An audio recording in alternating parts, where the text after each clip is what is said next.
வணக்கம் மாணவர்களே. இன்னைக்கு நம்ம 5ஆம் வகுப்புல ஒரு துணைப்பாடம் பார்க்கலாம். இப்போ நம்ம ஸ்கூல்ல நம்ம டீச்சர்ஸ் யாராவது உங்களுக்கு ஒரு பொறுப்பு தராங்கன்னா, உங்களுக்கு அது எவ்வளோ சந்தோஷமா இருக்கும், ஒரு பெருமையா இருக்கும் இல்லையா? அதாவது கிளாஸை பார்த்துக்க சொல்றது, இல்லை நோட் புக்ஸ் கலெக்ட் பண்ண சொல்றது, இந்த மாதிரிலாம் சொல்லும்போது நமக்கு எவ்வளோ சந்தோஷமா இருக்கும். ஆஹா, நம்ம மேம் நமக்கு இந்த வேலை கொடுத்துருக்காங்கன்னு நினைப்போம் இல்லையா? அதே மாதிரி இந்த கிளாஸ் லீடர்ஷிப்லாம் நம்ம குரூப் வைஸோ இல்லை கிளாஸ் வைஸில் நம்ம பெஞ்ச் லீடர்ஸ் இந்த மாதிரிலாம் செலக்ட் பண்ணும்போது நமக்கு அது ரொம்ப பெருமையாக இருக்கும் இல்லையா? அதே மாதிரி தான் இன்னைக்கு நம்ம பார்க்க போகிற தலைப்பு அது சம்மந்தப்பட்டது தான். ஆமாம், நம்ம இன்னைக்கு பார்க்க போகிற தலைப்பு தலைமை பண்பு. செந்தூர் என்ற சிற்றூரில் வேம்பன் என்ற ஊர் தலைவர் வாழ்ந்து வந்தார். அவ்வூரை முன்னேற்ற வேண்டும் என்பதற்காக பலரை நாடி சென்று பொருளுதவி பெற்றார். பல திட்டங்களை செயல்படுத்த திறமையான நிர்வாகி ஒருவரை நியமிக்க எண்ணினார். இச்செய்தியை ஊர் மக்களுக்கு முரசு அறைந்து அறிவித்தார். அவ்வூரை சேர்ந்த பாலன், பூவண்ணன் இருவருமே அப்பொறுப்பை தம்மிடம் வழங்குமாறு விருப்பம் தெரிவித்தனர். இருவரில் யாரை தேர்ந்தெடுப்பது என்று சிந்தித்த தலைவர் ஒரு முடிவிற்கு வந்தார். மக்கள் மீது உண்மையான அன்பு கொண்டு தேவையானவற்றை செய்து சரியான நிர்வாக திறமை உள்ளவர் யார் என்பதை அறிந்து கொள்வதற்காக அவர்களுக்கு 3 போட்டிகள் வைத்தார். அதாவது செந்தூர்னு ஒரு சின்ன கிராமம் இருக்கு.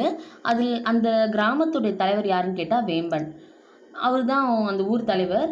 இவர் அந்த ஊரை முன்னேற்றணுன்றதுக்காக எல்லாரும் நிறைய பேர் பார்த்து பொருளுதவிலாம் வாங்கிட்டு வர்றாரு. பொருளுதவினா நிறைய ஃபண்டு கலெக்ட் பண்ணிட்டு வர்றாரு.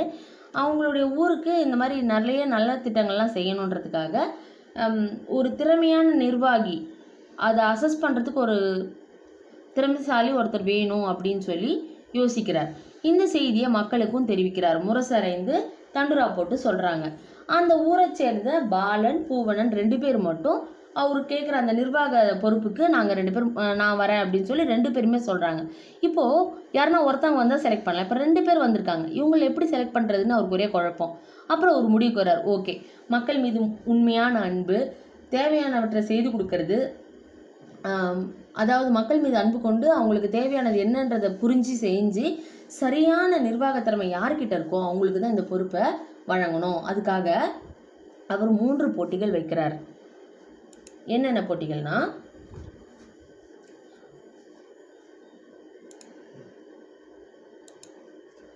அந்த 2 பேருமே பாலனும் சரி பூவணனும் சரி அந்த போட்டியில் கலந்துக்கலாம் முடிவெடுக்கிறாங்க. முதல் போட்டி என்ன நடக்கு அப்படின்னு பார்த்தீங்கன்னா, மக்களுக்கு பிடித்தவராக இருக்க வேண்டும். ஃபஸ்ட்டு மக்களுக்கு பிடித்தவராக இருக்கணும். அதுதான் ஃபஸ்ட்டு போட்டி. இப்போ பாலனும் பூவணனும் என்ன பண்ணுறாங்க பாருங்களேன். போட்டியை புரிந்து கொண்ட பாலன் அவ்வூர் மக்களுக்கு அறுசுவை விருந்தளித்தார். மக்கள் மகிழ்ந்தனர். பூவண்ணன் அவ்வூரில் உள்ள திறமைசாலிகளை தேர்ந்தெடுத்து தொழில் சார்ந்த பயிற்சிகளை கற்றுக் கொடுத்தார். இப்போ பாலன் என்ன பண்ணுறாரு, ஊரில் இருக்கவங்க மக்களுக்கெல்லாம் என்ன பிடிக்கணும், அப்போ இம்ப்ரெஸ் பண்ணணும். அப்போ என்ன பண்ணலாம், அவங்களுக்கெல்லாம் கூப்பிட்டு நல்லா அறுசுவை உணவு, நிறைய சாப்பாடு, விருந்தெல்லாம் வச்சு அந்த ஊர் மக்களுக்கு எல்லாம் அப்படியே அமக்கலப்படுத்திட்டார். இப்போ பூவண்ணன் என்ன பண்ணுறான், அதே டாபிக் தான். ஆனால் பூவண்ணன் எப்படி அப்ரோச் பண்ணுறாரு பாருங்கள் மக்களை. அந்த ஊரில் இருக்க சில திறமைசாலிகளை மட்டும் டேலண்டட் பர்சன்ஸ் அவங்களெல்லாம் செலக்ட் பண்ணி அவங்களுக்கு தொழில் சார்ந்த பயிற்சி, அவங்களுக்கு எதில் இன்ட்ரெஸ்ட் இருக்கோ, எது நல்லா வருமோ அதை கற்றுக்கிட்டு அதுக்கு அவங்களுக்கு என்ன பண்ணுறாரு, அவங்களுக்கு சொல்லித்தரார். சரி, இப்போது 2வது போட்டி நடக்குது. அவ்வூர் மக்களின் சமூக பொருளாதார முன்னேற்றத்தை மேம்படுத்த வேண்டும் என்பதாகும். 2வது போட்டி என்னன்னா, அந்த ஊருடைய பொருளாதாரம் எக்கனாமிக் வைஸாக அந்த ஊரை இம்ப்ரூவ் பண்ணணும். அப்போ என்ன பண்ணுறாங்க, இதற்காக பாலன் என்ன பண்ணுறாருன்னா, தாங்கிட்ட இருக்க செல்வங்களை எல்லாம் மக்களுக்கு பிரித்து கொடுக்குறார். அவர்கிட்ட இருக்க சொத்து எல்லாம் என்ன பண்ணுறாரு, பிரித்து கொடுத்துடலாம், மக்கள்கிட்ட ஃபஸ்ட்டு அன்பு தரணுன்றதுக்காக பாலன் அறுசுவை உணவு தராரு. பூவன் என்ன பண்ணுறாரு, அந்த ஊரில் இருக்க திறமைசாலிகள்லாம் கண்டுபிடிச்சி அவங்களுக்கு பயிற்சி தரார். இப்போ 2வது போட்டி என்னன்னு பார்த்தீங்கன்னா, அந்த ஊர் சமூக பொருளாதாரத்தை வளரணுன்றதுக்காக பாலன் என்ன பண்ணுறாரு, தங்கிட்ட இருக்க சொத்தெல்லாம் பிரித்து கொடுத்துறாரு. ஆனால் பூவன் என்ன பண்ணுறான், பூவணன் தம் தேர்ந்தெடுத்த திறமைசாலிகள் கல்வியுடன் மற்ற கலைகளையும் சேர்த்து கற்றுக் கொடுக்க ஏற்பாடுகளை செய்தார். இத்தனை நாள் வரைக்கும் எஜுகேஷன் மட்டும்தான் போச்சு. இப்போ என்ன பண்ணுறாரு, எக்ஸ்ட்ரா கரிக்குலர் ஆக்டிவிட்டீஸ் மாதிரி இன்னும் நம்ம இப்போ என்ன சொல்லலாம், நம்ம தையல் மிஷின் கற்றுக்கிறது, பாட்டு கற்றுக்கிறது, இதெல்லாமே நமக்கு ஒரு எக்ஸ்ட்ரா ஃபிட்டிங் தானே. அந்த மாதிரி அவங்களுக்கு எந்த இன்ட்ரெஸ்ட் இருக்கோ அதெல்லாம் கற்றுக் கொடுக்குறாரு. மக்கள் இந்த செயல்களை கண்டு அவரை ஏளனமாக பார்த்தனர். அதை பார்த்த பாலனுக்கு எல்லையற்ற மகிழ்ச்சி ஏற்பட்டது. மக்கள் என்ன நினைக்கிறாங்க, பாலன் பாரு நமக்கு சொத்தெல்லாம் பிரித்து கொடுக்குறான், அறுசுவை உணவுதெல்லாம் தரான், ஆனால் இவன் என்ன பைத்தியகாரத்தனமாக பூவன் என்ன பண்ணுறான், சில பேரை மட்டும் கூட்டு போகிறான், ஏதோ கம்பு சுத்தம் அது இதுன்னு பயிற்சி மட்டும் தரான். இங்கே என்னது இது அப்படின்னு சொல்லிட்டு மக்களுக்கெல்லாம் வந்து ஒரு ஏளனமாக தோணுது. இதை பார்த்த பாலனுக்கு ரொம்ப சந்தோஷம். ஆஹா, நம்மளுடைய ஆப்போசிட் பார்ட்டி என்ன ஆகுறாரு, அவருக்கு எதுவும் தெரியல அப்படின்ற மாதிரி நினைக்கிறான். மூன்றாவது போட்டி மக்களிடம் பரிவு காட்ட வேண்டும் என்பதாகும். அதனை ஒப்புக்கொண்டு இருவரும் சென்றனர். மூணாவது வந்து மக்கள்கிட்ட பாசத்தோடு இருக்கணும் அப்படின்னு சொல்லி, இதுதான் மூணாவது போட்டி. ஃபர்ஸ்ட் போட்டி மக்கள்கிட்ட அன்பு காட்டணும். ரெண்டாவது போட்டி அந்த சமூக பொருளாதாரத்தை உயர்த்தணும். மூணாவது போட்டி மக்களிடம் அன்பு காட்ட வேண்டும், பரிவு காட்ட வேண்டும். இதுதான் மூணாவது போட்டி. இப்போ 2 பேரும் போகிறாங்க. மறுநாள் பாலன் சிந்தித்து கொண்டு நடந்து சென்றார். என்ன பண்ணலாம், ஃபஸ்ட்டு அன்பு காட்டலான்னா நம்ம சாப்பாடு போட்டோம், சமூக பொருளாதாரத்தை உயர்த்தணும்னாங்க, நம்ம சொத்தை பிரித்து கொடுத்துட்டோம், இப்போ வந்து பரிவு காட்டணும், இதுக்கு என்ன பண்ணலான்னு யோசிச்சுட்டு போயிட்டே இருக்கார். அப்போது அவ்வழியில் மூதாட்டி ஒருவர் மரத்தடியில் படுத்திருந்தார். அந்த வழியாக வந்து போகிற வழியில் ஒரு பாட்டி வந்து படுத்துட்டு இருக்காங்க. தம்பி, என்னை தூக்கி விடு, என்னால் எழுந்திருக்க முடியவில்லை என்றார்.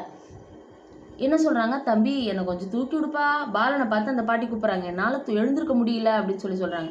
எனக்கு அவசர வேலை இருக்கிறது என்று கூறிக்கொண்டு பாலன் வேகமாக சென்று விட்டார். அவரு என்ன யோசிச்சுட்டே போறாரு, என்ன பண்ணலாம் அப்படின்னு யோசிச்சுட்டே போறாரு. அதனால என்ன பண்றாங்க, நடுவில் இவங்க இந்த பாட்டி கூப்பிடவே யார் இவருனே தெரியாது, இவங்களுக்கு வேற ஹெல்ப் பண்றதா, எனக்கு அவசர வேலை இருக்குன்னு சொல்லிட்டு போயிடுறாரு. பாலன் வேகமாக சென்று விட்டார். சற்று நேரத்தில் அவ்வழியே வந்த பூவண்ணன் அந்த வயதான மூதாட்டியின் அருகில் சென்று என்ன வேண்டும் என்று கேட்டார். தம்பி, என்னை தூக்கிவிடு என்று மூதாட்டி கூறினாள். உடனே பூவண்ணன் மூதாட்டியின் அருகில் சென்று அவரை தூக்கி உட்கார வைத்தார். பிறகு மூதாட்டியின் களைப்பை போக்க உணவும் வாங்கி கொடுத்தார்.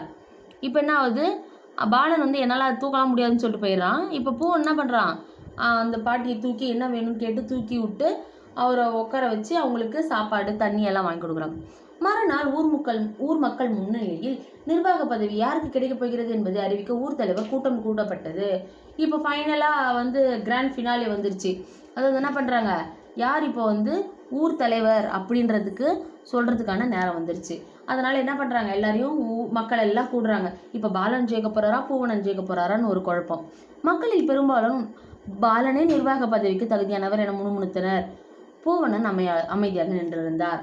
இப்போ மக்களில் பெரும்பாலும் என்ன பேசிக்கிட்டாங்க, பாலன் தான் கண்டிப்பாக ஜெயிப்பான் அப்படின்னு சொல்லி பேசிக்கிட்டாங்க. ஏன், அவர் கொடுத்த சொத்தும் அவர் போட்ட சாப்பாடும் பேசுது வேலை. அதனால சில மக்கள் என்ன பண்ணுறாங்க, பாலன் தான் ஜெயிப்பான்னு சொல்லி சொல்கிறாங்க. பூவணன் என்ன சொல்கிறாங்க, பூவணன் என்ன பண்ணுறாருன்னா அமைதியாக நின்றுட்டு இருந்தார். ஊர் தலைவர் இருவரின் செயல்களை கேட்டறிந்தார். இப்போ என்ன பண்ணுறார், ஊர் தலைவர் 2 பேர், நீங்கள் என்னப்பா பண்ணீங்க, பாலன் நீங்கள் என்னென்ன பண்ணீங்க, இந்த 3 போட்டியில் நீங்கள் என்னென்ன பண்ணீங்க, பூவணன் இந்த 3 போட்டியில் நீங்கள் என்னென்ன பண்ணீங்கன்ற அப்படிதை கேட்குறார். பாலன் சொல்கிறார், மக்களுக்கு அரிசுவை உணவு வழங்கியதும் தம் செல்வத்தை பகிர்ந்து கொடுத்து திட்டமிட்டதையும் கூறினார். மேலும் அனைவருடைய அன்பாக பழகுவதாகவும் கூறினார். அது மட்டுமின்றி தமக்கு அப்பதவி கிடைத்தால் சிறப்பாக செயல்படுவேன் என்றும் கூறினார். என்ன சொல்கிறாரு, நான் வந்து மக்களுக்கு அரிசி உணவு கொடுத்தேன், என்னுடைய சொத்தை பிரித்து கொடுக்கலான்னு நினச்சிட்டு இருந்தேன், மக்கள் மீது அன்பாக இருக்கிறேன், மேலும் இந்த வாய்ப்பு கிடைச்சுன்னா இன்னும் நான் சிறப்பாக செய்வேன் அப்படின்னு சொல்லி சொல்கிறார். பூவன் என்ன பண்ணுறாரு, இப்போ பூவனனோட டர்ன், அவர் சொல்லணும். பூவனன் சொல்கிறார், திறமைசாலிகளை தேர்ந்தெடுத்து கல்வியுடன் தனியாக தொழில் செய்து பொருளாதாரத்தை மேம்படுத்தவும் பயிற்சிகள் கொடுத்திருக்கின்றேன் என்று சொன்னார்.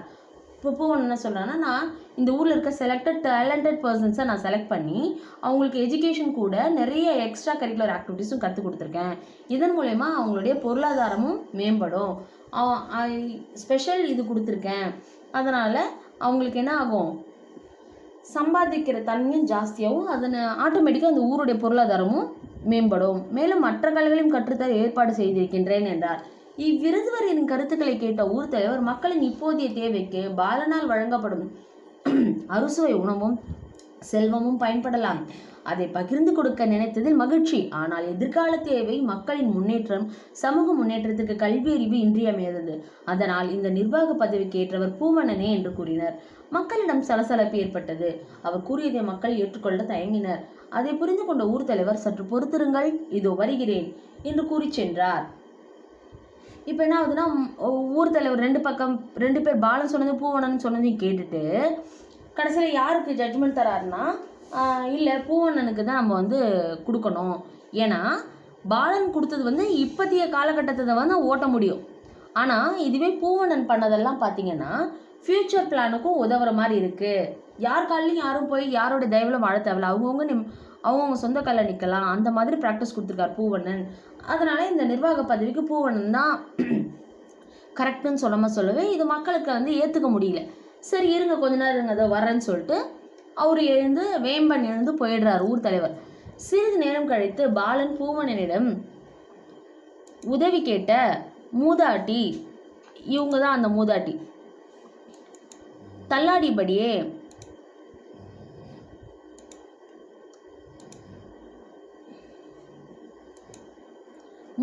தள்ளாடியபடியே மக்கள் கூடியிருக்கும் இடத்திற்கு வந்தார். தட்டு தடுமாறி கீழே விழ போன மூதாட்டியை பூவண்ணன் விரைந்து சென்று தாங்கி பிடித்தார். நேற்று ஒரு பாட்டி ஹெல்ப் கேட்டாங்க இல்லையா, அந்த பாட்டி வந்து இப்போ திரும்ப வராங்க. அவங்கள பார்த்ததும் அவங்க நடந்து வரும்போதே தட்டி தடுமாறி கீழே விழ போனாங்க. அதை பார்த்ததும் என்ன ஆகுதுன்னா, எல்லாரும் அந்த பாட்டி வர்றதை பார்த்துட்டு ஐயோ அவங்க விழப்போறாங்களே அப்படின்னு நினச்சிட்டு பார்க்குறாங்க. தடுமாறி விழுந்த மூதாட்டியை தம்முடைய வேடத்தை கலைத்தார். அவர் வேறு யாரும் அல்ல, ஊர் தலைவர் வேம்பனே ஆவார். என்னாச்சுன்னா, அந்த பாட்டி வராங்க இல்லையா, அந்த பாட்டி கீழே விழப்போறாங்க. அதை வந்து டக்குன்னு யார் பிடிச்சிட்றா, பூவணன் பிடிச்சிடுறார். அந்த பாட்டி வேறு யாரும் கிடையாது, இந்த ஊர் தலைவர் வேம்பன் தான். மக்களே, நான் பூவணனை சிறந்த நிர்வாகி என்ற போது அதை ஏற்றுக்கொள்ள தயங்கினீர்கள். இப்பொழுது உண்மையை உணர்ந்து கொண்டீர்களா?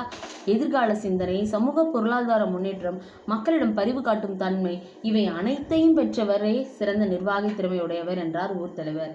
இந்த திறமை முழுவதும் பூவணனிடமே உள்ளது, எனவே அவரே சிறந்த நிர்வாகி என்றார். ஊர் தலைவரின் முடிவை கேட்ட மக்கள் மகிழ்ச்சியுடன் ஏற்றுக்கொண்டனர். இப்போ என்ன ஆயிடுச்சுன்னா, மக்கள் வந்து ஃபஸ்ட்டு எதுக்காக நம்ம வந்து பூவணனை செலக்ட் பண்ணணும் அப்படின்ற மாதிரி யோசிச்சாங்க. இப்போ உண்மை தெரிஞ்சு போச்சு. அதனால் நிர்வாகி என்ன சொல்கிறாரு, ஊர் தலைவர் பூவணன் தான் கரெக்டான ஆள், மக்கள்கிட்ட அன்பாக நடந்துக்கிறாரு, பரிவாக நடந்துக்கிறாரு, எதிர்கால சிந்தனையோடு இருக்காரு, நம்ம ஊர் முன்னேற்றம் அடையணும் அப்படின்னு நினச்சி நிறைய வேலைகள் செய்கிறாரு, எல்லாருக்கும் கல்வி அறிவு கிடைக்கணும்னு நினைக்கிறாரு. இந்த மாதிரியான நல்ல குவாலிட்டிஸ்லாம் வந்து பூவணன் கிட்ட தான் இருக்குது. அதனால் இந்த பதவிக்கு தகுதியானவர் பூவண்ணன் அப்படின்னு சொல்லி கரெக்டாக மக்களுக்கு புரிய முடியுமா சொன்னதுனால மக்கள் எல்லாம் இப்போ என்ன பண்ணிக்கிறாங்க, அவருடைய ஊர் தலைவர் வேம்பன் சொன்னதை அக்செப்ட் பண்ணிக்கிறாங்க. இப்போது ஊர் தலைவர் மக்கள் வந்து இந்த முடிவை ஏற்றுக்கொண்டு எல்லாரும் மகிழ்ச்சியாக ஒத்துக்கிறாங்க. இந்த கதை மூலமா என்ன தெரிஞ்சுக்கிறீங்கன்னா, ஒரு வேலைக்கு ஒரு செயல் செய்கிறோன்னா அதுக்கு தகுதி உடையவர்களை நம்ம என்ன பண்ண தெரியணும், நமக்கு வேலை வாங்கவும் தெரியணும், வேலை செய்யவும் தெரியணும் இல்லையா? அப்போது ஒவ்வொரு விஷயத்துக்குமே அதுக்கான தகுதி உடையவர்களை செலக்ட் பண்ணாதான் அந்த வேலை சிறப்பாக நடைபெறும். நன்றி மாணவர்களே.